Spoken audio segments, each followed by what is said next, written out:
2절에 보면은 뼈가 심이 많은데 아주 말랐다 그랬습니다. 오랜 세월이 걸렸다는 겁니다. 이 뼈는 뭐냐? 11절에 보면은 이스라엘 온 족속이다 그랬습니다. 그러니까 뼈가 말라버렸습니다. 다시 소생할 가능성이 전혀 없다는 거죠. 전혀 없습니다. 그래서 하나님 또 에스겔에게 3절에 이 뼈들이 능히 살 수 있겠느냐, 능히 살 수 있겠느냐, 불가능하다는 것을 이제 이야기하는 거죠. 그래서 에스겔이 주께서 아시나이다 그랬습니다. 주께서 아시나이다. 그래서 주님이 에스겔에게 너는 이 모든 뼈에게 대언하여 이르기를 너희 마른 뼈들아 여호와의 말씀을 들을지어다 그랬습니다. 말씀을 들어라. 5절에서는 이 뼈들에게 내가 생기를 너희에게 들어가게 할 것이니 너희가 살리라. 생기라는 것은 생명의 본질입니다. 생명의 본질. 루아흐라고 하는데 영혼이란 뜻도 있습니다. 영혼을 불어넣을 테니 살아나라. 살아날 것이다.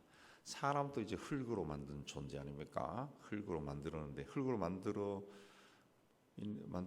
거기서 영혼이 빠져나가면은 그냥 뭐 나무 토막과 똑같아요. 움직이지도 않고 말도 안 하고 그냥 통나무 같죠. 근데 거기에 생명이 들어가니까 생각하고 말하고 움직인다는 거죠.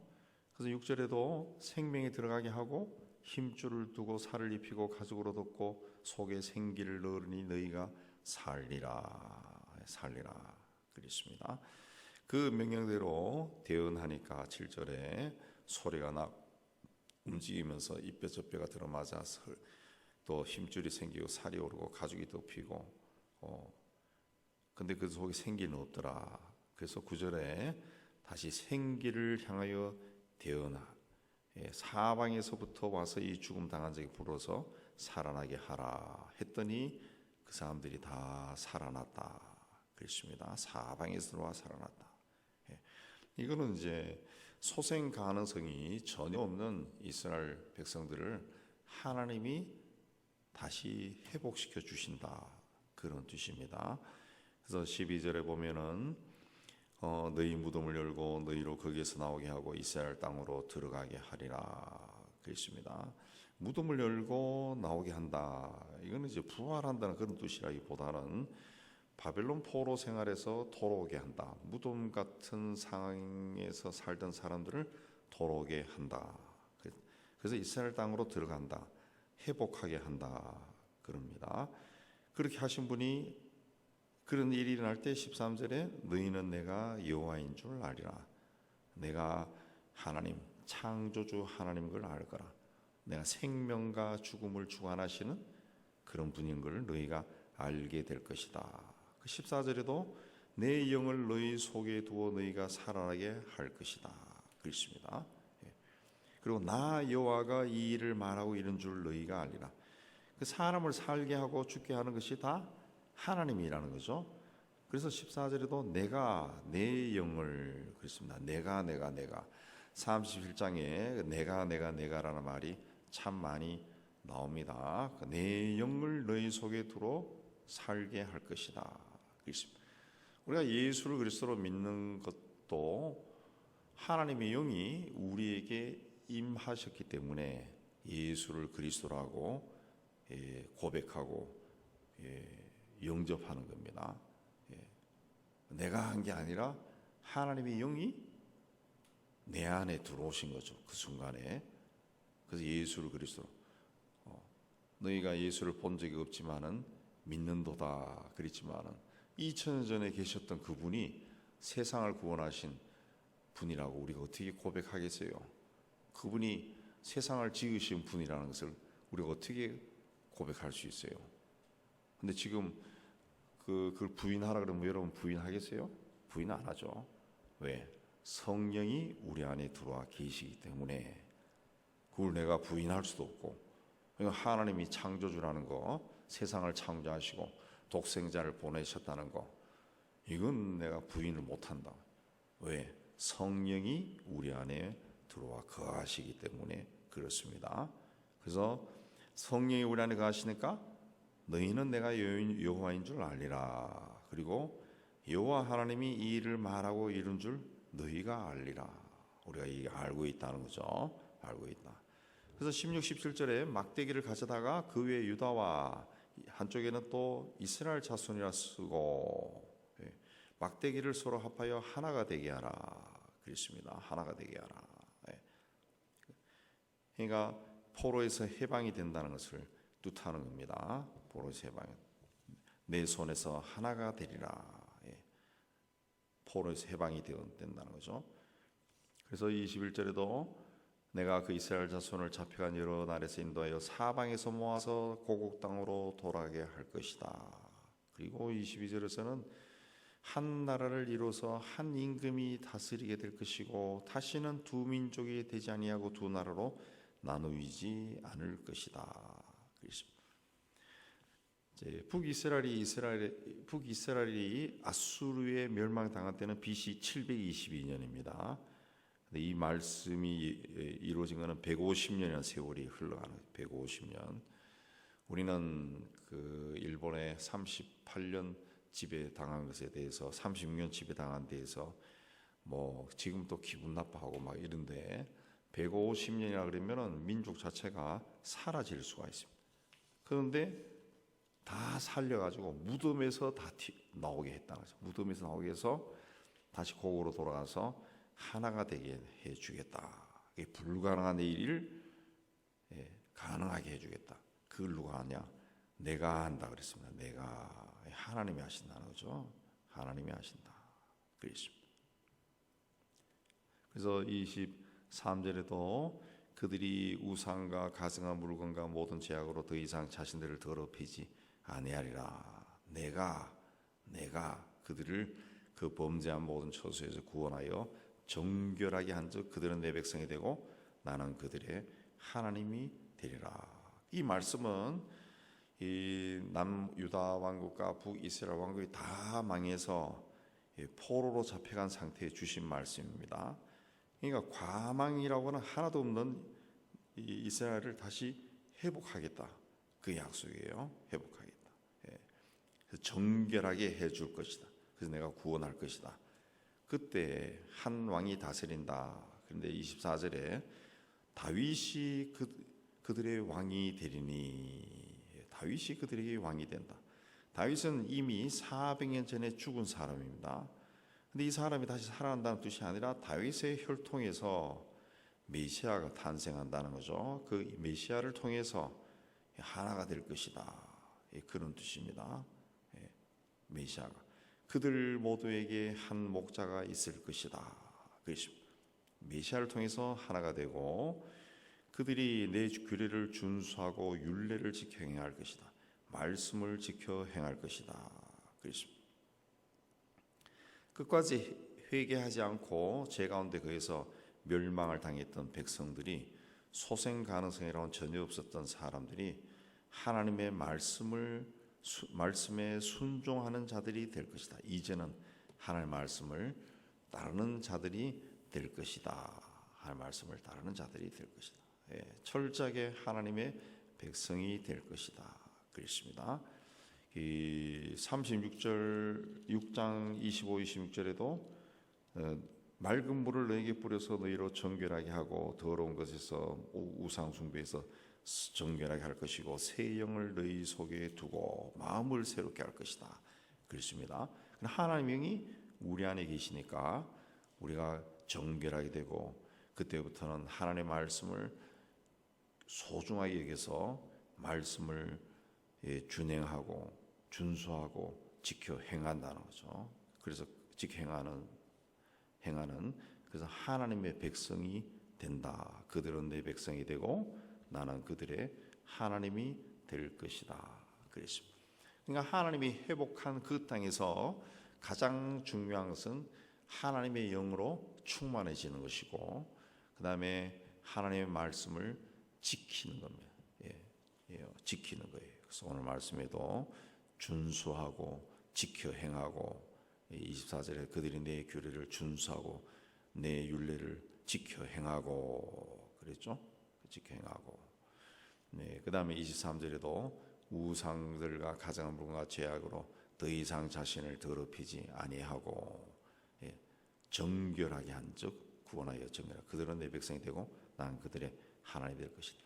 그래서 하나님이 회복한 자들, 달리하면은 우리 예수를 그리스도로 믿어 하나님의 백성이 된 사람들, 오늘 말씀에는 그들이 내 백성이 되고 나는 그들의 하나님이 되리라 그랬죠. 이제 포로 생활에서 돌아오면은 이제 철저하게 하나님 말씀을 지키고 하나님의 영으로 충만해서 하나님의 백성이 된다는 거죠. 그래서 여기서 다윗은 이제 그리스도에 대한 예언이다 그렇게 이야기하는데, 그러면은 달리하면은 우리가 예수를 그리스도로 믿고 하나님의 백성이 되고 하나님 우리의 하나님이 되셨어요. 여기서 이제 말씀에서 그럼 가장 중요한 것이 뭐냐?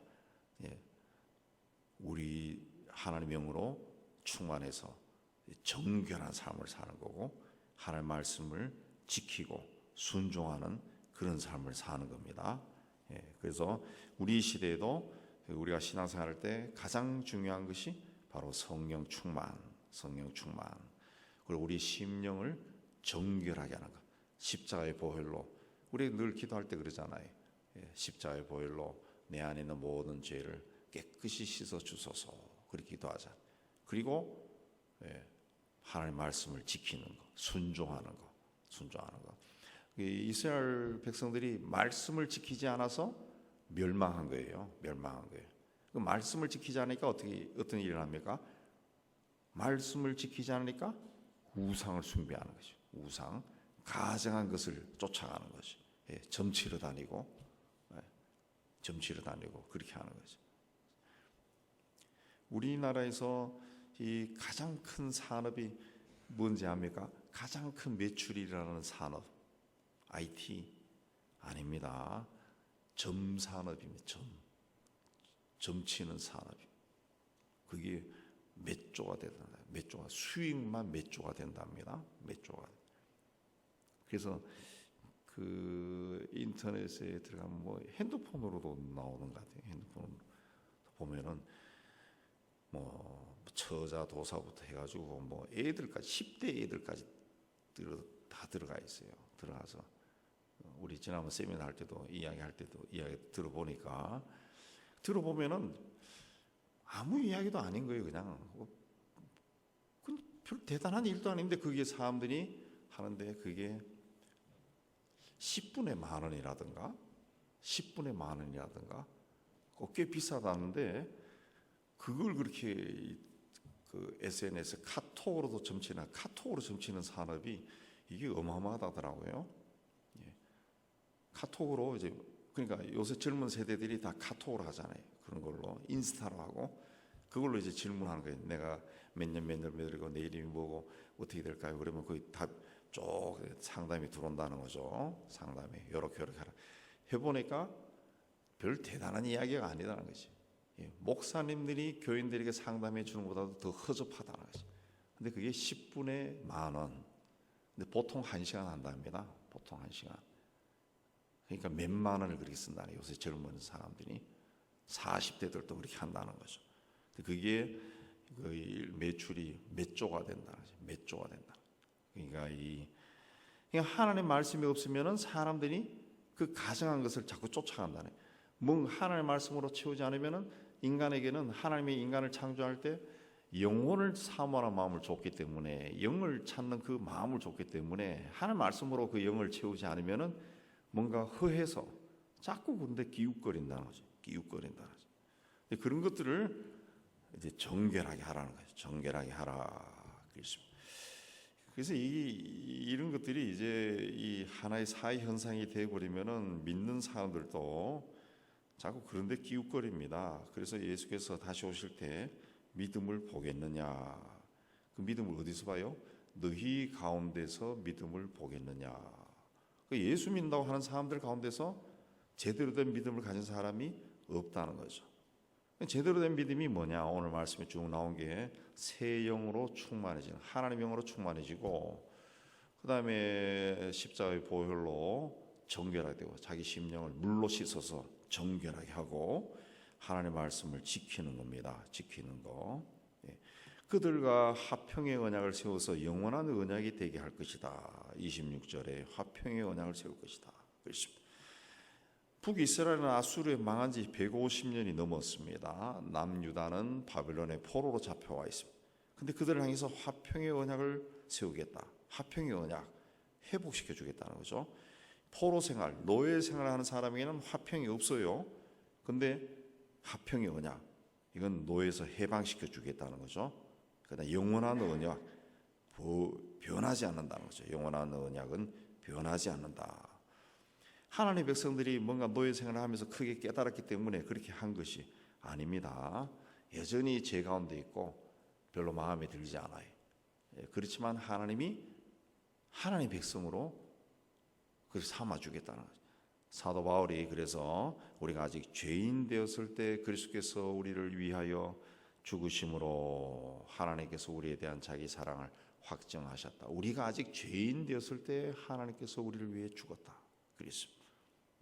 나는 그들의 하나님이 되고 그들은 내 백성이 되리라. 그랬습니다.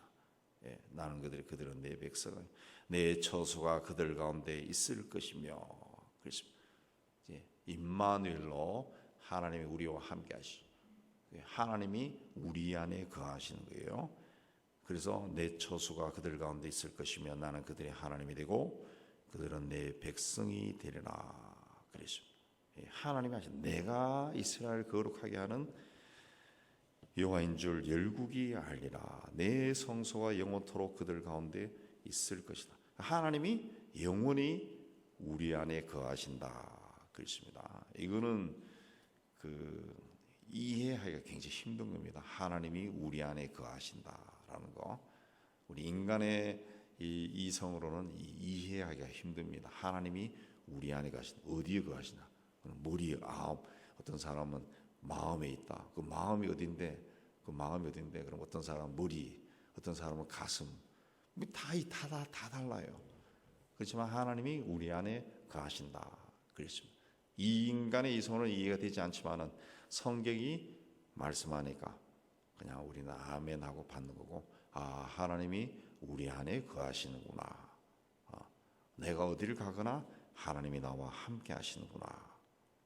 내가 이걸 믿으면은 하나님이 나의 하나님이 되고 나는 하나님의 백성이 되는 겁니다. 그게 오늘 말씀입니다. 내가 그들 가운데 있을 것이며 나는 그들의 하나님이 되고 그들은 내 백성이 되라. 내 성소와 영원토록 그들 가운데 있으리니 내가 여호와인 줄 그들이 알리라. 그렇습니다. 오늘도 이 믿음으로 하나님이 항상 나와 함께 하시고 내가 하나님의 영으로 충만하고 말씀에 순종하는 자가 되고 그리고 자신을 더럽히지 않는 정결한 자로 하나님 앞에 서기를 원하신다 라는 믿음을 가지고 하나님 앞에 나아가는 여러분 다 되시기를 주님의 이름으로 축복합니다.